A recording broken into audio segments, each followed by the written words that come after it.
সব্যসাচীদা বিপুল জনসংখ্যা নিয়ে মানুষের আশীর্বাদ নিয়ে প্রায় 207টা সিট জয়লাভ করে বিজেপি সরকার গঠন করলো।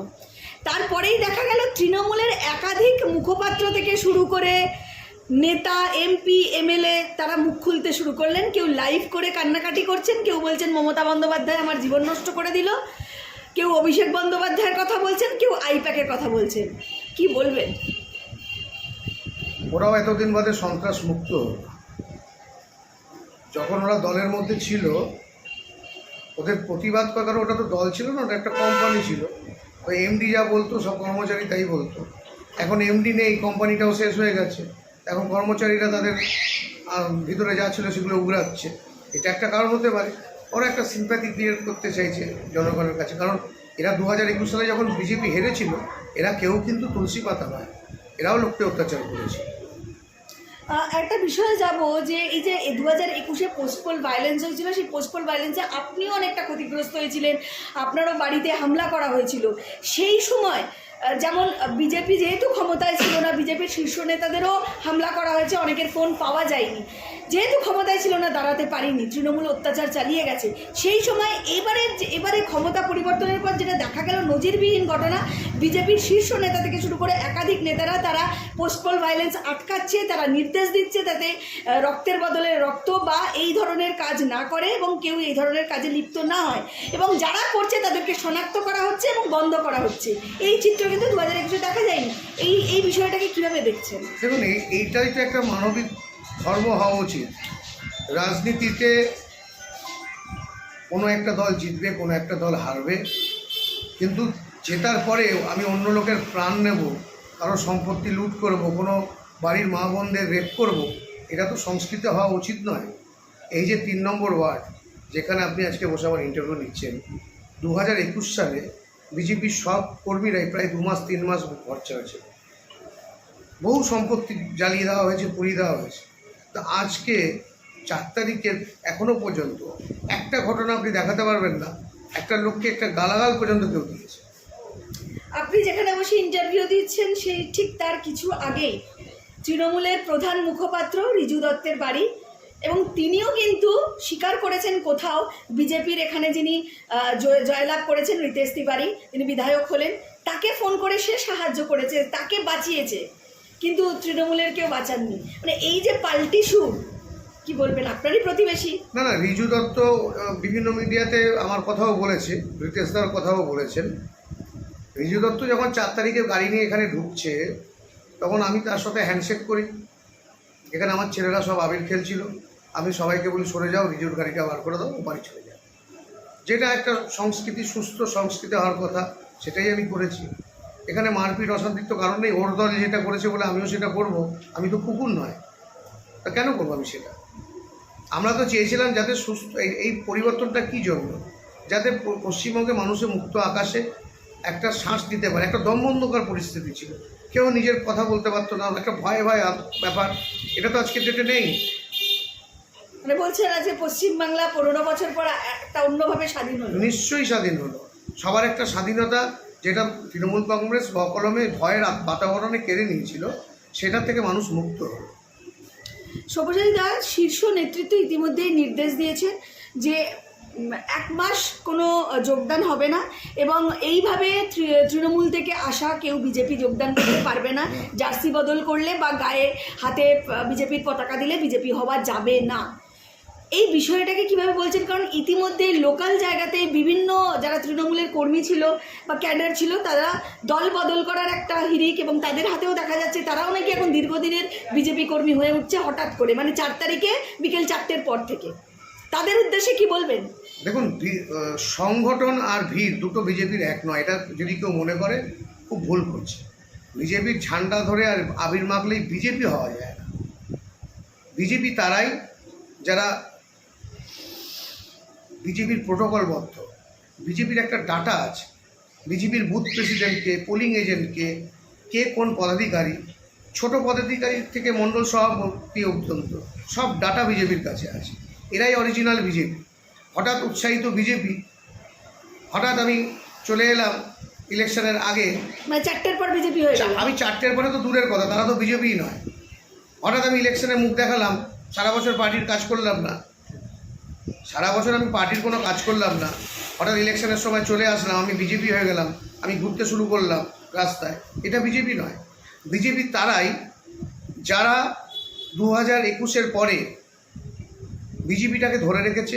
তারা ভাবেনি যে বিজেপি না আসলে যে তাদের অত্যাচার হতে পারে, তারা লুট হতে পারে, তাদের সব কিছু শেষ হয়ে যেতে পারে। এবারে যদি বিজেপি না আসতো ক্ষমতায়, তাহলে কি এইভাবে পোস্টপোল ভায়োলেন্সকে আটকানো যেত, নাকি আগের বারে যেরকম 320 জনের ওপর কর্মী মারা গিয়েছিল, এবারে সেটা ডাবল হতো? তৃণমূল সরকার আসলে তো রিজু দত্তর একটা বাইটেই আমি দেখেছি। রিজু দত্ত বলছে যে ওরা মার্কিং করে রেখেছিল ওয়ার্ড ওয়াইজ ব্লক ভিত্তিক, একদম রক্তগঙ্গা বইতো পশ্চিমবঙ্গে।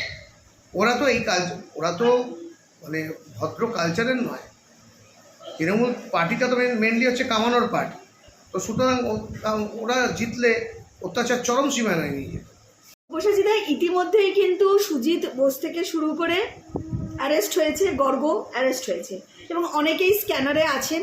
তদন্ত শুরু হয়েছে, বিভিন্ন ফাইল খোলা হয়েছে, এবং মুখ্যমন্ত্রী শুভেন্দু অধিকারী তিনিও কিন্তু নির্দেশ দিয়েছেন যাতে কড়া হাতে সমস্তগুলো ব্যবস্থা করা হয়, একজনও বাদ যায় না। কি বলবেন এই বিষয়টা নিয়ে? আমি আমাদের অনারেবল চিফ মিনিস্টার শুভেন্দু দাকে বলবো যে শুধু সুজিত বোসের মতন লোককে অ্যারেস্ট করলে হবে না। ওদের প্রান্তিক স্তরের যারা কাউন্সিলর, যারা একসময় খেতে পেত,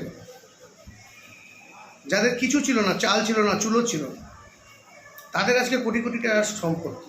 এই প্রত্যেকটা কাউন্সিলর, পৌর প্রধান, পঞ্চায়েত প্রধান, এদের স্ক্যানিং করা হোক, সম্পত্তিটা এদের কী করে বাড়বে।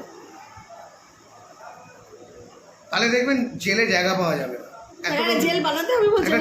জেল বানাবে? হ্যাঁ, বানাতে হবে, কিছু করার নেই। বিজেপি বানাবে না, পশ্চিমবঙ্গ সরকারকে বানাতে হবে। আমরা তো আর তৃণমূল নয় যে তৃণমূল আর তৃণমূলী সরকার, এটা তো নয়। মমতা বন্দ্যোপাধ্যায় তিনি হাইকোর্টে গেলেন আইনজীবী হিসাবে, কারণ তিনি তো এখন বিধায়কও নেই, বিধানসভাতেও তিনি ঢুকতে পারলেন না। এতদিনের দুর্দণ্ড প্রতাপ একজন রাজনীতিবিদ, যিনি এত বছর ধরে তিনি মন্ত্রী ছিলেন, তিনি মুখ্যমন্ত্রী ছিলেন, বিভিন্ন পদে ছিলেন, তিনি আজকে বিধানসভায় যেতে পারলেন না।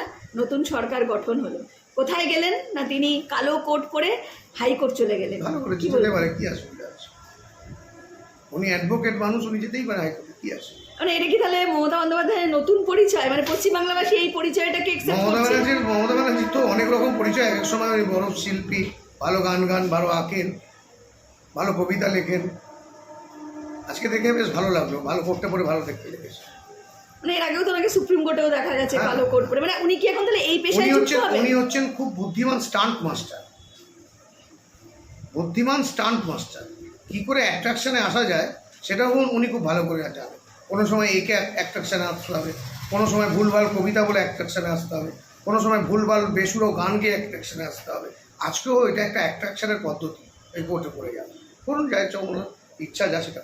মানে একদিকে মমতা বন্দ্যোপাধ্যায় কোর্টে, অন্যদিকে অভিষেক বন্দ্যোপাধ্যায় বাড়ি থেকে বেরোচ্ছেন না, কারণ ওনার বাড়ি থেকে তো নিরাপত্তা সরিয়ে নেওয়া হয়েছে এবং জেড প্লাস সিকিউরিটিও সরিয়ে নেওয়া হয়েছে। মানে তিনি আর যুবরাজ নেই, কি বলবেন? ও যুবরাজ কোনোদিনও ছিল না। উনি দাবি করতেন, ওনার দল দাবি করত। ওনার পিসি চিফ মিনিস্টার ছিল বলে উনি এমপি হয়েছিলেন ভোট লুট করে। যদি ওনার মাথার উপরে পিসির হাত না থাকতো উনি কাউন্সিলর হতে পারতেন কিনা সন্দেহ আছে। এই যে নতুন সরকার গঠন হলো, কি বলবেন? খুব ভালো, মানুষের সরকার, মানবিক সরকার, আর কিছু বলার নেই।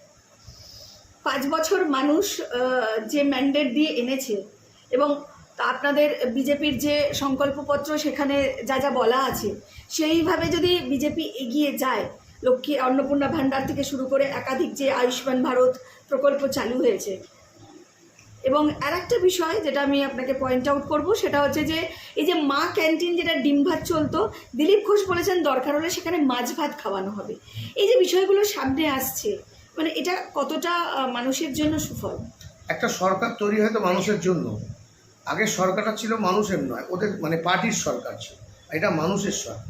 তো সাধারণ মানুষ, সাধারণ জনগণের প্রয়োজনের জন্য যা যা করণীয় এই সরকার করবে, এটা নিশ্চিতভাবে আপনি করে নিতে পারেন। তো সুতরাং ডিম ভাতের জায়গায় যদি মাছ ভাত খাওয়ায় তাহলে অসুবিধা কী আছে? সব্যসাচী দাস, শেষ প্রশ্ন করবো, আপনি তো দীর্ঘদিন ধরে লড়াই করেছেন, 2021-এও পোস্টপোল ভায়োলেন্সে আপনি নিজেও আক্রান্ত হয়েছেন। এবার বিষয়টা হচ্ছে এতদিন পর, এত লড়াইয়ের পর ক্ষমতায় এলেন বিদায়ী মুখ্যমন্ত্রী মমতা বন্দ্যোপাধ্যায় এবং বিদায়ী মানে রাজ্যের যে নিজেকে যুবরাজ বলতেন, সেই তাকেও বিদায়ী বললাম, বিদায়ী যুবরাজ, সে অভিষেক বন্দ্যোপাধ্যায়ের উদ্দেশ্যে কি বলবেন? মানে এই 15 বছর তিনি তারা যা করে গেছে। আমি দুটো কথা বলবো, অহংকার আর দম্ভের পতন ঘটেছে, আর কিচ্ছু না। কেন? মমতা বন্দ্যোপাধ্যায় তো মাটির সাথে থাকতেন, তিনি তো মাটি মানুষ নিয়ে চলতেন। কখনোই না। অহংকার আর দম্ভ এই সরকারটার মেন পতনের। মানে সেটাই কি মমতা বন্দ্যোপাধ্যায়ের জন্য পতনের কারণ, নাকি ভাইপোর জন্য পিসির পতন? দুজনেরই, অহংকারের জন্য দুজনের পতন। রাশ না ধরে রাখা,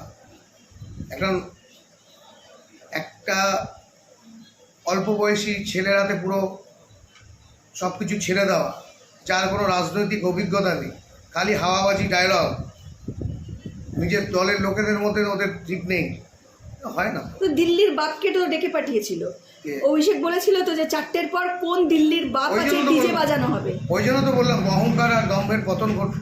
অতি অহংকার হলে যা হয়, মহাভারত তাই হয়েছিল, দুর্যোধনের যা দশা হয়েছে অভিষেকের তাই দশা হয়েছে।